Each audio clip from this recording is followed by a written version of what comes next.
오늘 우리에게 주실 하나님 말씀은 역대하 20장 14절로 19절 신앙인은 위기의 순간에 더 강하다라는 제목으로 우리 같이 교독하겠습니다. 여호와의 영이 회중 가운데에서 레위 사람 야하시엘에게 임하셨으니 그는 아삽 자손 마따냐의 현손이요 여이엘의 증손이요 브나야의 손자요 스가랴의 아들이더라. 야시엘이 이르되 온 유다와 예루살렘 주민과 여호사밧 왕이여 들을지어다. 여호와께서 이같이 너희에게 말씀하시기를 너희는 이 큰 무리로 말미암아 두려워하거나 놀라지 말라. 이 전쟁은 너희에게 속한 것이 아니요 하나님께 속한 것이라. 내일 너희는 그들에게로 내려가라. 그들이 시스 고개로 올라올 때 너희가 골짜기 어기 여루엘 들 앞에서 그들을 만나려니와 이 전쟁에는 너희가 싸울 것이 없나니 대열을 이루고 서서 너희와 함께한 여호와가 구원하는 것을 보라. 유다와 예루살렘아 너희는 두려워하지 말며 놀라지 말고 내일 그들을 맞서 나가라. 여호와가 너희와 함께하리라 하셨느니라. 여호사밧이 몸을 굽혀 얼굴을 땅에 대니 온 유다와 예루살렘 주민들도 여호와 앞에 엎드려 여호와께 경배하고 그앗 자손과 고라 자손에게 속한 레위 사람들은 서서 심히 큰 소리로 이스라엘 하나님 여호와를 찬송하니라. 아멘. 여러분 반갑습니다. 한번 우리 좌우 돌아보시면서 인사 한번 할까요? 예, 반갑습니다. 예, 환영합니다. 잘 오셨습니다. 지금은 뭐 그런 일이 이제는 없습니다만 불과 한 1, 20년 전만 하더라도 군대는 줄이다라는 말이 있었습니다. 어떤 줄을 쓰면 이 줄은 아주 제일 힘든 그런 특전단으로 차출이 되어 가고 어떤 줄을 쓰면 그 줄은 저 후방으로 배치가 되고 그래서 군대는 줄을 잘 서야 된다라는 그런 말이 있었습니다.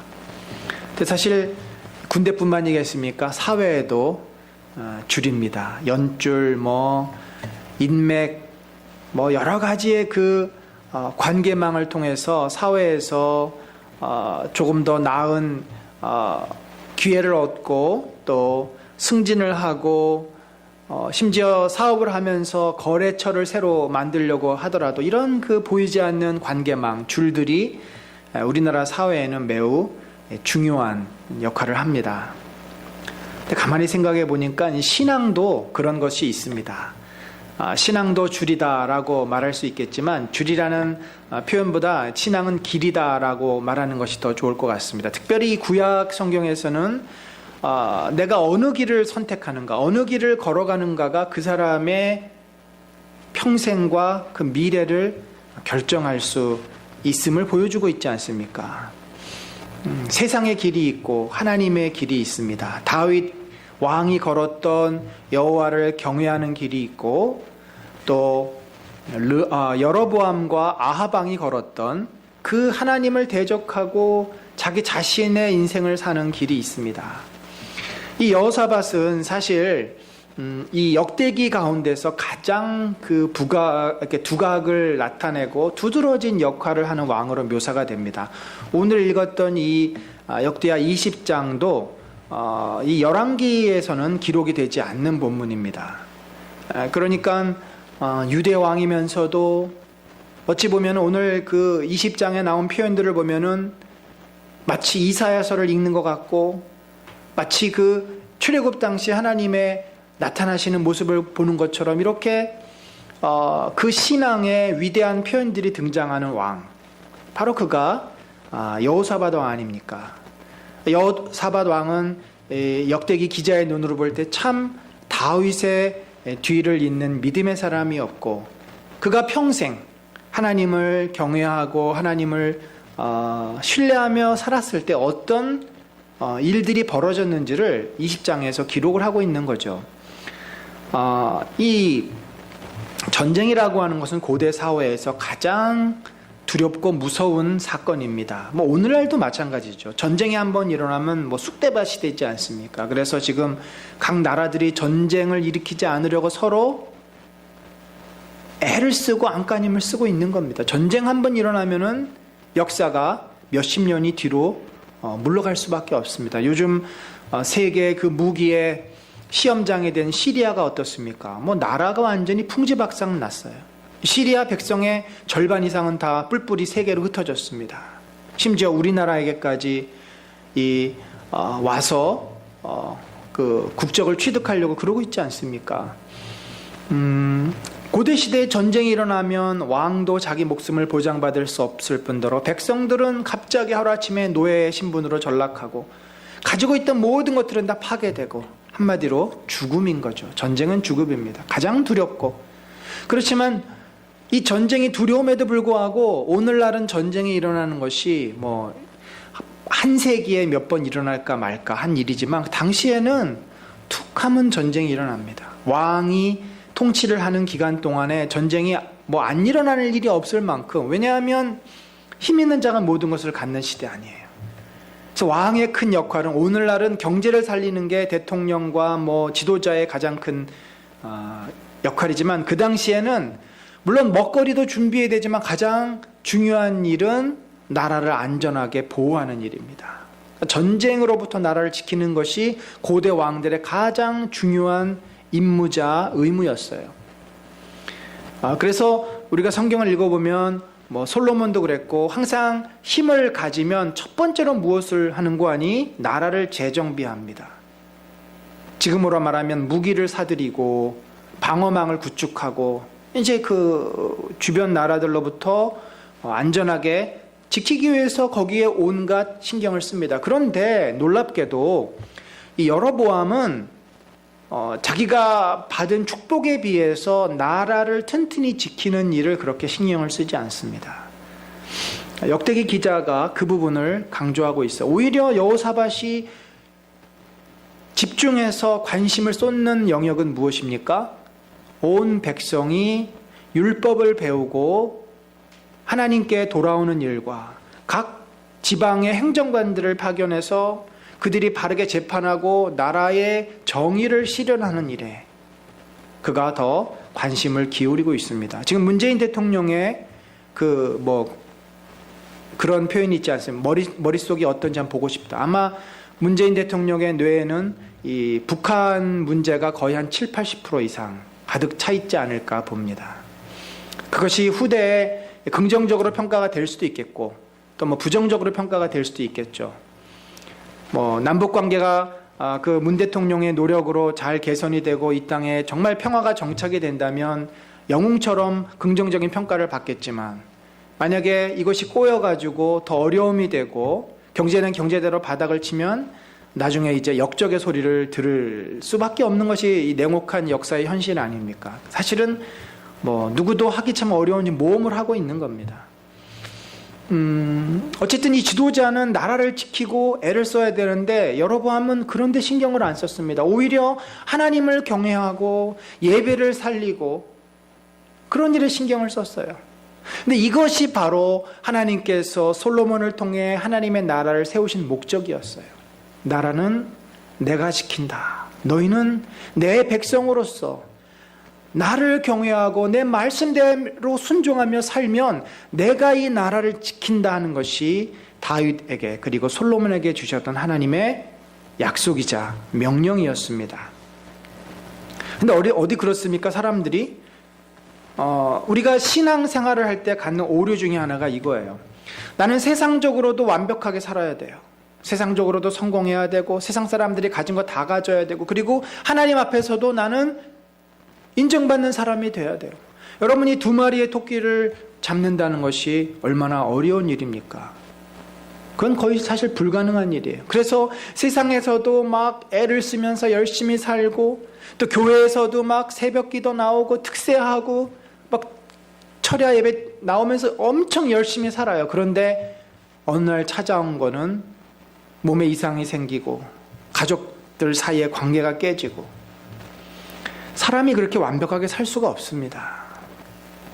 인간은 분명 연약한 존재인데 연약한 존재를 넘어서서 세상에서도 완벽하고 하나님 앞에서도 온전한 믿음의 삶을 살려고 노력한다는 것은, 그건 제가 볼 때 하나님을 온전히 신뢰하지 못하는 태도입니다.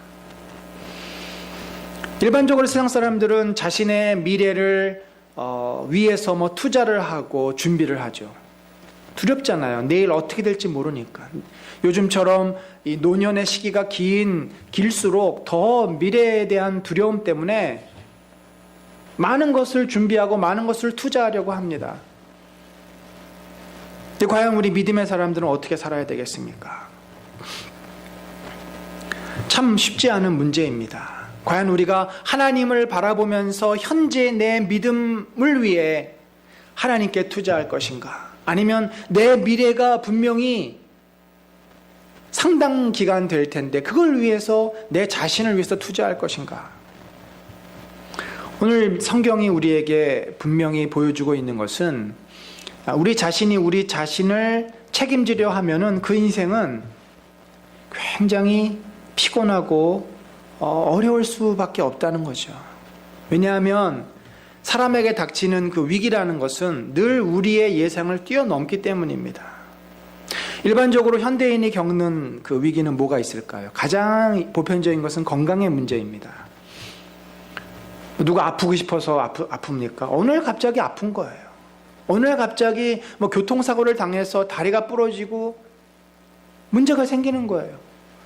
사고라는 거, 질병이라는 거, 이것은 물론 우리가 철저하게 조심하고 보호를 하지만 어쩔 수 없이 일어나는 뭐 필요악이라고나 할까요? 또 경제적인 문제로 힘들어합니다. 경제라는 것은 열심히 일하고 성실하게 살면 그래도 먹고는 살 수 있는 게 요즘 그래도 이 대한민국이 잘 살게 돼서 얼마나 감사한 일입니까마는, 그러나 그것조차도 우리의 노력과는 상관없이 외부적인 조건에 의해서 어려움이 생길 수도 있는 거고, 우리 회사가 갑자기 M&A 당해가지고 내가 잘려버릴 수도 있는 거예요. 잘 나가던 사람이 하루아침에 그렇게 될 수도 있습니다. 요즘 현대자동차가 얼마나 어렵습니까? 최근까지 삼성하고 현대는 안 망할 거라고 생각했는데 현대는 지금 벌써 건설이 한번 망해본 적이 있고 현대자동차도 지금 내일을 장담할 수가 없습니다.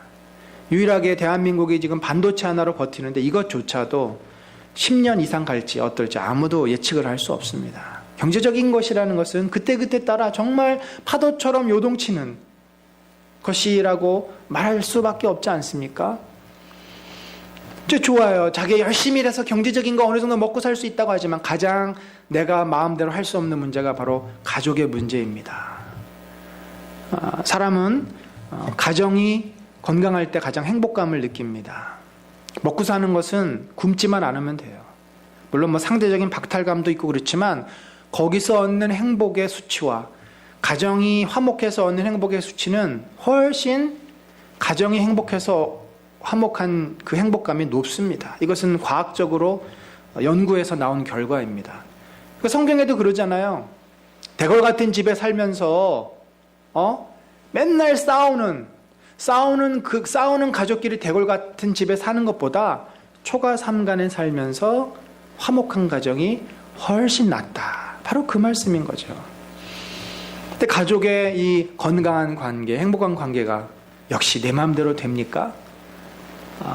서로 사랑해서 행복한 가정을 이루려고 결혼을 했지만 살다 보니까 이게 힘들고 저게 싫고 서로 사랑을 원하지만 사랑을 줄 수 없는 그런 관계가 돼버리고, 아이들을 낳아서 그냥 얼마나 사랑스럽고 이뻐요. 잘 키운다고 키웠는데 애들이 어느 순간에는 엄마 아빠를 무슨 어디 길거리 지나가는 사람 쳐다보듯이 그렇게 쳐다보고, 참 관계라는 것이 우리의 노력으로 쉽게 회복되지 않는 것을 봅니다. 인생은 수많은 문제 앞에 그 문제를 해결하기 위해서 몸부림치는 것이라고 본다면, 우리가 세상 사람들이 다 그 걸어가는 그 길에 설 때 사실은 막막하고 암담해요. 언제 내가 어떻게 될지 모르고, 아무리 내가 경제적인 힘이 있고 내가 아무리 열심히 산다 하더라도 어떠한 것도 나를 보장해 줄 수가 없습니다. 근데 믿음의 길에 들어서면 그때는 사실은 내가 할 수 있는 게 별로 없어요. 거기서부터 믿음이 시작되는 겁니다. 여러분, 오늘 본문에 보면요, 이 여호사밧의 위대함이 어디에 있냐면, 사실 뭐 위대함이라기보다 그의 솔직한 모습이죠. 어느 날 갑자기 이스라엘에게 위기가 닥쳤는데, 유다에게 위기가 닥쳤는데 한 나라가 쳐들어와도 힘든 거 아니겠습니까? 근데 세 나라가 쳐들어왔어요. 그러니까 요단강을 중심으로 해서 이 동편에 있는 세 나라가 다 쳐들어온 겁니다. 제일 위에 있는 암몬이 쳐들어왔어요. 다마스커스가 수도죠. 그 암몬이 밑으로 내려옵니다. 거기에다가 이 사해를 중심으로 오른편에 포진하고 있는 모압 사람들이 이제 요단강을 건너옵니다. 그리고 요 모압 아래에 있는 에돔, 에서의 후예인 에돔이, 그게 마온 사람들이에요. 그러니까 이 동쪽에 있는 세 나라가 연합군을 이루고, 말하자면 지금 대한민국을 향해서 일본하고 중국하고 뭐 러시아, 북한하고 뭐 일본하고 중국이 이렇게 다 쳐들어오는 그런 형국이라는 거죠. 그 세 나라를 우리가 막을 수 있습니까? 한 나라 막기도 바쁜데. 여호사밧은 통치 가운데 가장 큰 위기를 만납니다. 그는 이제 두려움에 떨며 하나님 앞에 나오기 시작하죠. 아마도 여호사밧이 이러한 위기를 극복할 수 있었던 것은 그 이전에 18장, 19장에 나타났던 그의 이 믿음의 어떤 훈련, 믿음의 연단의 모습이 있었기 때문이라고 봅니다. 그는 하나님 앞에 기도하는 사람이었고, 그 전에도 아합과 함께 이 암몬 족속을 쳤다가 죽을 뻔한 위기를 겪지 않습니까? 그 상황에서 그는 온 이스라엘 백성을 향해서 하나님께 나와 금식하며 매달릴 것을 선포합니다. 그러면서 그가 하나님께 뭐 하소연하듯이 얘기해요. 하나님, 당신이 우리 조상 아브라함의 후손들에게 주신 이 땅을 이제 저들이 와서 다시 빼앗으려고 합니다. 당신이 우리에게 주신 땅인데 어찌 이 땅을 저들에게 다시 주시려 합니까? 또 그렇게 이제 어떻게 보면 감정적으로 하나님께 막 호소를 하는 거죠. 그러다가 또 9절에 보면요, 솔로몬이 하나님께 성전을 봉헌하면서 기도했던 기도의 내용을 근거로 또 기도합니다. 만일 재난이나 난리나 견책이나 전염병이나 기근이 우리에게 임하면 주의 이름이 이 성전에 있으니 우리가 이 성전 앞과 주 앞에 서서 이 환난 가운데에서 주께 부르짖은즉 들으시고 구원하시리다 하였나이다.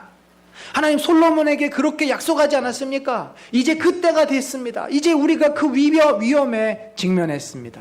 이제 우리를 도우시옵소서라고 그가 기도합니다. 여러분, 기도도요 막무가내로 해서는 안 됩니다. 기도라는 것은 하나님과의 대화예요.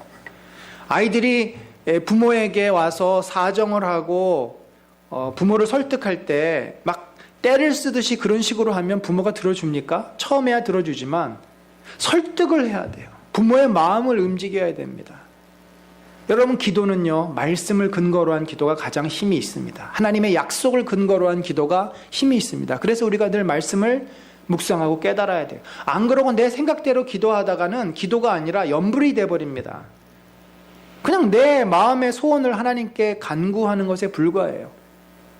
그래서 하나님이 그걸 듣지 않으셔도 하나님의 입장에서는 아무런 책임이 없는 거예요. 우리에게 언제 약속하신 적도 없고. 그러나 하나님이 성경을 통해서 우리에게 주신 약속, 그 말씀을 붙잡고 우리가 기도하면 하나님은 큰일 난 거죠. 안 들어주시면 안 되는 겁니다. 하나님이 약속하신 것이기 때문에.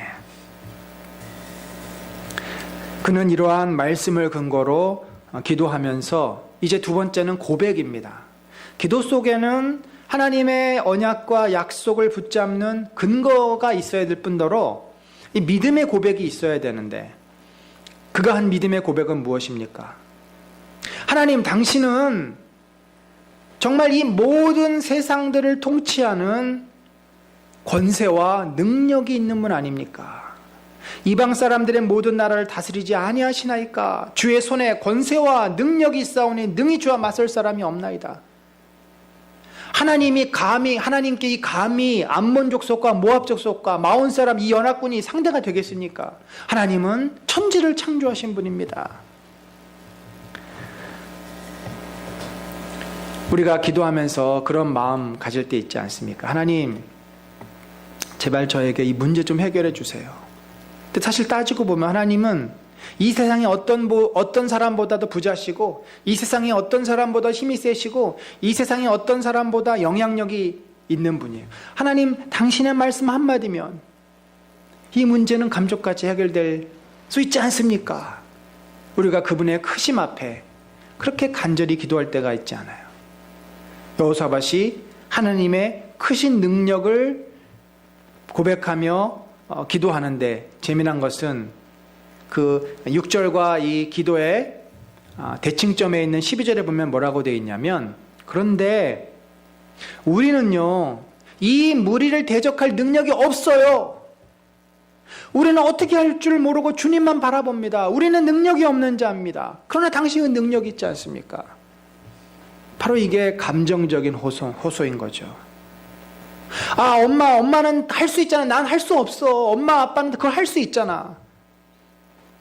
하나님의 약속을 말하고, 그리고 자신의 상황을 인정하는 거죠. 주님, 우리는 연약한 인생입니다. 우리가 이것을 해결할 수 있는 능력이 없습니다. 오로지 하나님만이 이 문제를 해결할 수 있습니다. 그럼 그래서 기도를 할 때는 분명히 하나님의 약속의 말씀과 그리고 우리의 고백, 이 두 가지가 다 들어 있어야 합니다. 이렇게 여호사밧과 온 백성이 정말 얼마나 목숨을 걸고 기도했겠어요. 나라의 위기가 닥쳤기 때문에. 그때 하나님께서 한 사람을 그들에게 보내주셨는데, 그가 누구냐면 레위 사람이에요. 레위 사람은 제사장입니다. 야하시엘이라고 하는 레위 사람이 이제 하나님의 말씀을 받습니다. 선지자들은 태어날 때부터 선지자가 아니라 밭에서 일을 하다가 어느 날 성령께서 그에게 임하셔서 그가 하나님의 말씀을 전하는 그런 경우도 있고, 또 하나님께서 택하시고 어린 시절부터 선지자의 이 수업을 받다가 평생을 선지자로 헌신하는 사람도 있습니다만, 아마 이 야하시야는 레위인으로서 제사장의 직분을 감당하다가 그의 경건함과 그의 진실함을 하나님이 보시고 그를 하나님의 선지자로 들어 쓰신 것이죠. 이 역대기가 또 강조하고 있는 것이 그것이에요. 이 선지자와 원래 제사장은 역할이 서로 달랐습니다. 그래서 선지자 그러면 야인 같은, 신약 시대의 아주 대표적인 마지막 구약의 선지자가 이 세례 요한 아닙니까? 메뚜기와 석청을 먹고 이 낙타 가죽옷을 입고 들에서 머리를 휘날리며 야인처럼 살았던 선지자. 제사장들은 성전에서 깔끔한 옷을 입고 수염을 다듬고 두루마리 성경을 읽으면서 경건한 모습으로 그렇게 이미지가 완전히 대조가 됩니다. 그런데 하나님께서는 그건 우리들이 만든 어떤 이미지고, 진정한 선지자는 제사장이 될 수도 있고, 제사장 가운데 영적으로 깨어있는 자는 하나님의 말씀을 분별하고 하나님의 말씀을 깨닫고 그 말씀을 들을 수 있는 귀가 있는 거죠.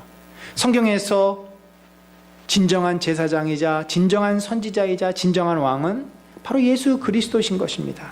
그래서 그분은 언뜻 보면 세례 요한과 닮았고, 심지어 그래서 그를 엘리야라고 말하는 자들도 있고, 그러나 그는 누구보다도 우리의 죄를 단번에 십자가에서 다 갚으셨던 대제사장이시며, 그는 다윗 임금의 후광을 뒤에 업고 이스라엘의 오실 왕으로서 그 땅을 통치하신 분, 바로 그분이 예수 그리스도 아니십니까? 역대하는 제사장 중에 야하시엘이라고 하는 경건한 자를 통해서 하나님께서 말씀을 하셨는데, 그가 뭐라고 말씀을 하시냐면 아주 놀라운 이야기를 합니다. 너희들 두려워하지 마라. 놀라지도 마라. 자, 이것은 이사야가 많이 표현하던 그러한 화법 아닙니까? 바벨론의 포로로 잡혀가는, 바벨론의 이제 멸망 앞에 직면한 이스라엘 향해서 두려워하지 말라, 놀라지 말라. 하나님이 너희와 함께 하실 것이다. 위기에 만난 인간은 똑같은 거예요. 여호사밧 시대의 인간들이나 바벨론 시대의 인간들이나 오늘날 우리들이나 위기 앞에 만나면 우리가 두려워 떨 수밖에 없지 않습니까? 놀라서 가슴이 작아지고 엄청난 스트레스로 잠을 못 자고 불안하고, 그게 인간입니다. 연약한 인생이에요. 그 연약한 인생이 이 전쟁 앞에, 두려움 앞에 섰을 때 하나님은 그들에게 평안을 선포합니다. 두려워하지 말고 놀라지 말란 얘기는 뭐예요? 너희들에게 평안이 있을지어다. 샬롬이 임할 것을 말하는데 전쟁이 없고, 그래서 이 기사, 이 기록의 맨 마지막이 그 땅에 평안이 임했다라는 표현입니다. 이 표현은 몇 번 이 구약시 이 역대기에 나오지 않는 표현이에요. 솔로몬 시대에 표현됐던 평안이에요.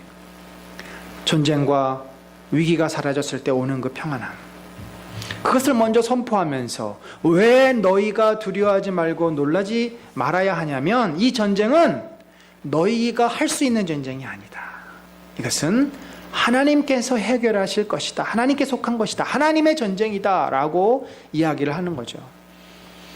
여러분, 이 표현이 참 우리가 복음성가로도 부르고, 구약 성경이 이 전쟁에 대한 기사를 많이 기록하고 있지 않습니까? 그래서 우리가 신약의 입장에서 구약을 볼 때 이것을 영적 전쟁으로, 하나님의 전쟁으로, 여호와의 전쟁으로 해석을 하면서, 왜 우리가 그 전쟁을 여호와의 전쟁이라고 하냐면, 그 전쟁을 이기게 하시는 분이 사람이 아니라 여호와 하나님이시기 때문이고, 이 전쟁이라는 것 자체는 바로 영적인 전쟁을 전제로 하고 있기 때문이죠. 이 전쟁은 여호와께 속한 것이다. 그래서 너희가 할 일을 이제부터 얘기해 주겠다. 전쟁은 여호와께 속했으니까 너희는 그냥 거기서 놀고 먹고 기다리고 있어 라고 말하지 않아요. 너희도 똑같이 대열을 갖추고 전장터로 나가라. 고대 전쟁은 서로 한 지점, 넓은 평원까지 나옵니다. 나와서 거기서 맞짱을 뜨는 거예요. 지금의 전쟁하고는 많이 다르죠. 현대전, 포나 미사일이 등장하기 전까지는, 포가 뭐 있어도 대부분은 평지로 와서 서로 얼굴을 맞대고 치고받고 싸우면서 밀리고 밀리는, 그래서 1차 대전이 참호전이라 그러는데, 그 밀리고 밀리는 걸 방지하기 위해서 참호를 파고 이제 대기하고 있는 거죠. 1차 대전 때부터 이 평지에서 밀고 밀리는 전쟁은 사라졌어요. 그러나 그 전까지는 다 나가야 돼요. 나가서 서로 얼굴을 맞대고 욕도 하고, 서로 이제 칼을 휘두르던 총을 쏘던 뭐 화살을 쏘던, 하여튼 그렇게 해야 되는 겁니다. 야하시엘은 그들로 하여금 시스 고개로 올라갈 때 너희가 골짜기 여기 여루엘들 앞에서 그들을 만난다. 여기가 어디냐면, 우리가 성지순례 가본 분들은 알겠지만 사해에서 이 엔게디 골짜기로 이렇게 올라가는 쪽이 있습니다. 그러니까 유대 광야 쪽이죠. 사해를 놓고 볼 때 이 서쪽으로 보면은 엔게디가 있고, 그 골짜기를 올라가면 바로 유대 광야가 나오는 겁니다. 그래서 그 지점 어디예요? 그 지점 어디로 이제 이들이 위쪽에서 내려오고 아래쪽에서 올라오고 모압은 건너오고 이 사해를 지나가지고 이제 그 유대 광야 쪽으로 이들이 치고, 그래서 엔게디 골짜기를 거쳐 올라가면 바로 예루살렘으로 이제 올라가게 돼 있습니다. 그래서 우리가 성지순례를 가면 사해를 거쳐가지고 그 엔게디 위에, 제가 이름은 잘 기억을 못하겠는데 그 한 도시를 먼저 들려요. 거기에서 하루 자고 그리고 이제 예루살렘으로 올라갑니다. 그런데 이 전쟁에서는 너희가 싸울 것이 없나니, 너희는 일단 대열을 갖추고 나가기만 하면 된다는 거죠. 그러면서 뭐라 그랬냐면, 여호와가 구원하는 것을 보라. 여호와가 너희를 위해서 어떻게 싸우시는지 봐라. 유다와 예루살렘아, 너희는 두려워하지 말면 놀라지 말고 내일 그들을 맞서 나가라. 여호와가 너희와 함께 하리라. 그러니까 아까 앞에 두려워하고 놀라지 말라고 한번 얘기했어요. 전쟁은 여호와께 속했기 때문이다. 또 두려워하지 말고 놀라지 말라 또 얘기합니다. 그러면서 여호와가 너희와 함께 하리라. 결국 이 두 번의 놀라지 말고 두려워 말라 그 사이에 여호와가 구원하시는 것을 너희는 서서 봐라. 모세가 뒤에는 애굽의 이 병거들이 모랫바람을 일으키면서 쫓아오고 있고, 앞에는 홍해바다가 있는, 그래서 진퇴양난인 이스라엘 백성, 그들이 두려워 떨며 원망하며 외칠 때 모세가 뭐라고 얘기를 했습니까? 손을 들면서 너희가 오늘 여호와께서 너희를 위해서 어떤 큰 일을 행하시는지 서서 보라. 보라는 거죠. 여호와께서 구원하시는 것을 보라는 겁니다. 여러분이 얼마나 감동적이고 감격적인 장면입니까? 우리가 늘 기도하면서 소망하는 것은 이런 일들이, 우리가 해결할 수 없는 어떤 문제를 만났을 때, 우리가 어떤 어려움에 직면했을 때, 하나님 나는 할 수 없어요, 하나님께 맡기지 않습니까? 그리고는 우리 마음에 그런 기대감이 있습니다. 주님이 저를 위해서 이 일을 행하시고 저를 대신해서 하나님께서 이 문제를 해결해 주십시오. 주님께서 우리에게 약속하십니다. 너희는 놀라지 말고 또 두려워하지 말고 여호와께서 너희를 위해서 어떻게 싸우시는지, 너희를 위해서 어떻게 구원하시는지를 보라. 여호와가 너희와 함께한다.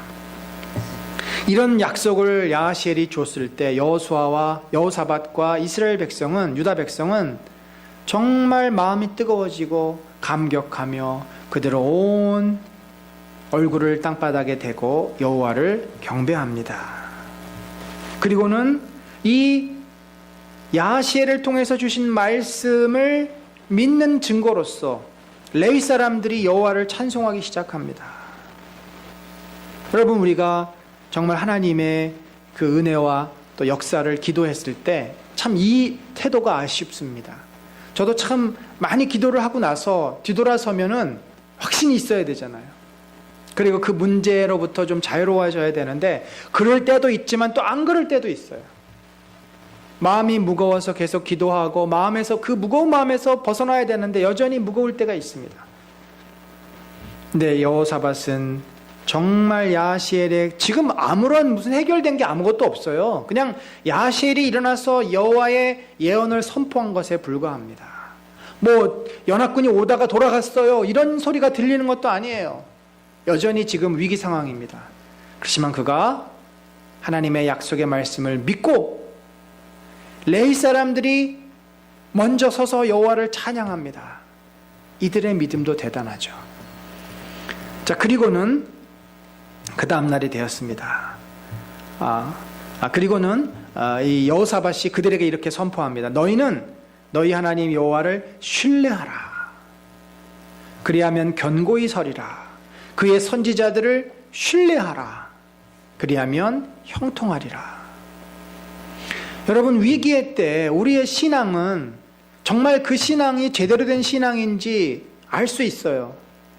위기를 만났을 때 두려워 떨며 우왕좌왕하고 세상의 사람들, 세상의 방법을 찾는 사람은, 그런 성도는 믿음이 아주 얄팍한 성도예요. 마치 그 씨앗이, 복음의 씨앗이 돌짝밭에 떨어지거나 가시덤불에 떨어져가지고 좀 자라다가 더 이상 못 자라는 그런 영적인 상태를 말하는 거죠.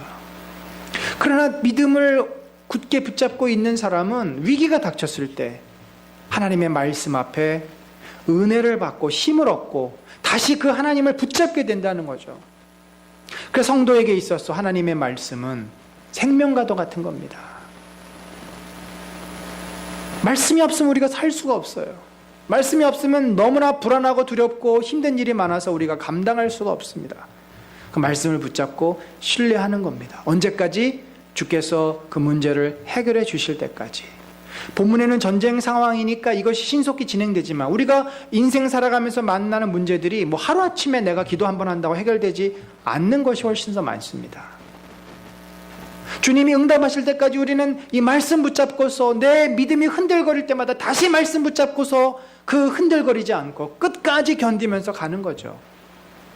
신뢰하라. 그럼 뭐예요? 견고히 서리라. 하나님의 말씀을 신뢰하고 믿지 않는데 내가 어떻게 마음이 견고히 설 수 있겠어요? 뭘 우리가 붙잡을 때 마음이 흔들리지 않고 아주 단단한 인생을 살 수 있을까요? 여러분, 아무리 돈이 있고 아무리 사람을, 자기가 좋은 사람을 많이 알아도 어려운 문제가 생기면 그 불안함이 우리의 마음을 엄습하면 그 어떤 것도 힘이 되지 않습니다.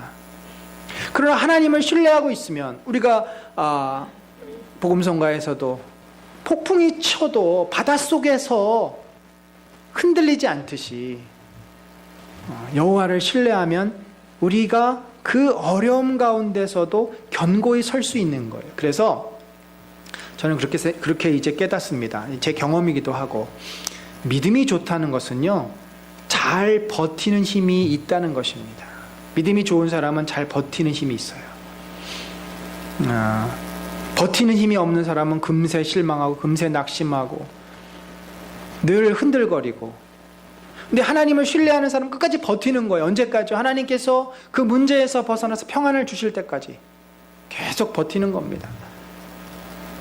최근에 우리가 많이 부르는 은혜 아니면 살 수 없네, 그 찬양, 그 아마 가사를 쓴 분도 버티고라는 표현을 썼는데, 그 말을 이 찬양에서 잘 쓰지 않는 말 아닙니까? 버틴다는 말을. 근데 이 복음성가의 가사에 넣었는데 참 그것이 부르는 사람들로 하여금 동일한 마음을 고백하게 하는 표현이죠. 우리가 버티는 거예요. 하나님의 은혜로 버티는 겁니다. 주를 신뢰하면 견고하게 버티다 보면 우리가 견고해지는 거예요. 그의 선지자들을 신뢰하라. 하나님께서 야하시엘처럼 하나님의 사람에게 주신 말씀을 너희가 붙잡고서 그의 말씀을 따라가라. 그러면 형통하리라. 이것이 여호사밧의 믿음이고, 이 믿음을 백성에게 권면했을 때 그들이 그 권면을 받아들입니다. 요즘이 아니라 과거에도 그랬겠지만 목회를 하면서 가장 어려운 것이 바로 이런 부분이에요. 정말 그 성도를 진심으로 기도하면서 권면했을 때 그 권면을 잘 받아들이는 것도 참 귀한 일입니다. 근데 잘 받아들이기가 쉽지가 않아요. 남의 이야기를, 특별히 목회자들의 권면을 믿음으로 받을 수 있는 사람은 참 귀한 마음을 가진 사람입니다. 대부분은 내 입장에서 판단하거나 거부하거나 불평을 얘기하거나 그런 경우들이 참 많습니다. 그래서 옛날 어른들 말씀이 참 맞아요. 목회자를 존중하고 목회자의 말을 잘 귀담아 듣는 사람이 반드시 잘 된다. 다 일리가 있는 말입니다. 물론 목회자가 하나님의 말씀이 아닌 자기 개인의 말을 한다면 그것은 문제겠지만, 하나님의 말씀을 선포하는 그 목회자들의 말을 귀담아 들으면, 그 말씀을 붙잡으면 분명히 주께서 그 말씀대로 역사하실 줄로 믿습니다. 이렇게 하고 어떻게 했어요? 이제 백성과 더불어 의논하고 노래하는 자들을 택하여 거룩한 예복을 입히고 군대 앞에서 행진하는, 군대가 안 간 게 아니에요. 유다 백성도 칼 다 들고 나갔어요. 그런데 놀라운 것은 성가대가 그 앞에 나가는 겁니다. 그러니까 레위 사람들, 성가대는 당시에 이 제사장들, 레위인들로 구성됐어요. 그들이 나가서 행진하며 찬송하는 거예요. 멀리서 보면 저게 지금 전쟁으로 나가는 건지 아니면 무슨 축제를 벌이는 건지 모를 정도로. 그러면서 여호와께 감사하세, 그의 인자하심이 영원하도다. 이거 어디서 많이 듣던 거 아닙니까? 다윗이 늘 고백하던 거 아니에요? 다윗이 늘 찬송할 때 여호와께 감사하세, 주의 인자하심이 우리에게 무궁하도다, 영원하도다. 하나님의 임하심을 소망하며 기도하며 또 바라며 확신하며. 그래서 우리가 기도하는 것은요, 우리가 주의 뜻대로 이루어질 것을 믿기 때문에 기도하고, 또 믿을 것을 소망하면서 기도하고, 그래서 그 소망이 있기 때문에 또 감사가 나오고, 그렇게 하다 보면 놀라운 일이 벌어지는데, 상상할 수 없는 일이 벌어졌어요. 여기 보니까 이 시점을 잘 보세요. 그 노래와 찬송이 시작될 때, 미리도 아니에요. 정말 순전한 믿음으로 이스라엘 백성이, 유다 백성이 하나님을 찬송했을 때, 그때 여호와께서 복병을 두어 유다를 치러 온 암몬 자손과 모압과 세일 산 주민들을 치게 하셨다. 이 복병이 정확히 누구인지 알 수 없습니다. 천사들을 보냈다 표현을 하는데, 역사적인 맥락에서 볼 때는 이 복병은 분명 어떤 특공대라고 볼 수 있는데, 누구 특공대인가는 몰라요. 그러나 분명한 것은 이 문맥을 볼 때, 복병이 나와서 암몬, 모압, 세일을 쳤어요. 그런데 23절은 어떻게 됐습니까? 곧 암몬과 모압 자손이 일어나 세일산 주민들을 쳤다. 세 나라가 한 연합군을 이루었는데, 이 복병이 나온 이후로 암몬과 모압이 한 나라를 칩니다. 그리고 나서 어떻게 됐을까요? 그리고 나서 멸한 후에는 그들이 서로 쳐 죽였더라. 그 다음에는 모압과 암몬이 친 거예요. 그 안에 분열이 일어난 겁니다. 이 복병이 누구인지는 모르지만 서로 의심하는 거예요. 이 미리 유다 백성들이 질 것 같으니까 그 유다를 치고 나면은 전리품을 얻어가야 되지 않습니까? 그런데 많으면은 얻어갈 게 얼마 없잖아요. 그러니까 이참에 하나를 없애버리자. 그리고 나서 둘이 날아갔자. 근데 그래서 세일산 에돔 족속을 쳐버리고 둘 남았어요. 둘 남았는데 나중에는 이제 둘이끼리도 서로 마음이 안 맞는 거. 그 복병이 서로 보낸 특공대라고 의심을 하는 거죠. 하나님께서는 유다 백성이 활 하나 쏘지 않고 스스로 분열이 일어나서 자멸하게 만드신 것입니다. 그리고는 여호사밧과 이제 유다 백성이 한 것은 뭐예요? 그 넓은 평야에 누워있는 그 적군들의 시신 사이사이에 널려있는 수많은 재물과 의복들과 보물들을 탈취해서 돌아가는데 얼마나 많았던지 3일 동안 해도 또 남아서 마지막 4일날 그곳에 이제 마무리가 되었는데 그 무리가 브라가 골짜기에 모여서 거기서 여호와를 송축한지라 그러므로 오늘날까지 그것을 브라가 골짜기라 일컫더라. 이 브라가가 무슨 뜻입니까? 이 바락이 축복하다, blessing이라는 의미예요. 발락이라는 의미가 그래요. 그래서 그 땅이 원래는 이런 곳입니다. 여러분 이게 축복의 땅처럼 보입니까? 이 오른쪽이 사해고 왼쪽이 유다 강야예요. 저런 지형에서 이제 암몬과 모압과 에돔이 다 시신으로 널브러졌는데 어찌 보면 황량한 유대 광야의 한 부분인데 이스라엘 백성은 유다 백성은 저것을 축복의 땅이다 그렇게 불렀어요. 말씀을 이제 맺습니다. 여러분 우리는 참 힘겨운 인생을 살아가고 있어요. 내가 원치 않는 참 일들이 많이 일어나고 때로는 그 문제가 아주 너무나 커서 내가 감당할 수 없는 문제이기도 하고 아니면 내가 감당할 수 있는 문제이기도 하고 우리는 늘 문제 앞에 직면해 있습니다. 그래서 모든 인간은 평안하기를 원하고 건강하기를 원하고 또 행복하기를 원합니다. 그렇지만 우리가 연약한 존재고 죄인이기 때문에 그걸 우리 스스로가 할 수 없어요. 할 수 없는데도 세상 사람들을 자꾸 하려고 하는 게 문제인 거예요. 마치 늪에 빠져 있는 사람이 그 늪에서 혼자 나올 수 있습니까? 나뭇가지라도 붙잡으면 모르겠지만 혼자의 힘으로는 늪에서 빠져나올 수가 없어요. 빠져나오려고 노력할수록 점점점 몸이 더 빨려 들어갑니다. 세상 사람들이 사는 삶의 방식이 그래요. 돈을 많이 벌면 해결될 것이라고 생각해 돈을 많이 벌었지만 돈을 많이 버는 과정 속에서 모든 관계들이 깨지고 무너지고 그래서 돈을 많이 벌어봐야 나중에는 돈을 같이 쓰고 싶어도 같이 밥을 먹을 사람들이 주변에 별로 없어요. 진심으로 그 돈이 갖는 그 축복을 나눌 수 있는 사람들이 없어지는 그런 게 인간입니다. 그리고 그 돈을 지키기 위해서 모든 사람을 적으로 봐야 되는 얼마나 불행한 일입니까? 로또 맞은 사람들이 다 불행해지는 이유가 그거예요. 근데 우리는 인생의 문제 앞에 세상 사람들이 걸었던 길이 아니라 여호사밧 다윗이 걸었던 길을 너희도 걸으라고 오늘 권면을 받습니다. 그 길은 어떤 길입니까? 바로 믿음의 길입니다. 두려운 문제가 생겼을 때 위기가 찾아왔을 때 여호와 하나님을 바라보며 전심을 다해서 그냥 한번 해볼까 라는 마음이 아니에요. 여기 가서 부탁하고 저기 가서 하는 식으로 하나님께 매달리는 것이 아니라 지금 여호사밧과 유대 민족은 전심을 다해서 하나님을 찾고 있습니다. 저도 목회를 하면서 제가 가장 기도가 정말 제 이 뱃속 정말 가장 그 깊은 곳에서 나오는 기도 제 온 혼을 담아서 하는 기도는 역시 교회가 어려울 때 어떤 문제를 만났을 때예요.